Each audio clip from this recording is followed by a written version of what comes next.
Ang mabuting balita ng Panginoon, ayon kay San Lucas.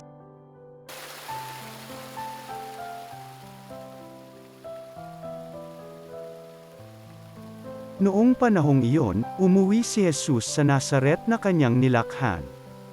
Gaya ng kanyang kinagawian, pumasok siya sa sinagoga ng araw ng pamamahinga.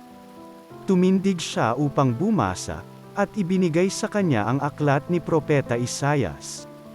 Binuksan niya ang aklat sa dakong kinasusulatan ng ganito: "Sumasa akin ang Espiritu ng Panginoon, sapagkat hinirang niya ako upang ipangaral sa mga dukha ang mabuting balita. Sinugo niya ako upang ipahayag sa mga bihag na sila'y lalaya, at sa mga bulag na sila'y makakikita, upang bigyang kaluwagan ang mga sinisiil, at ipahayag ang pagliligtas na gagawin ng Panginoon."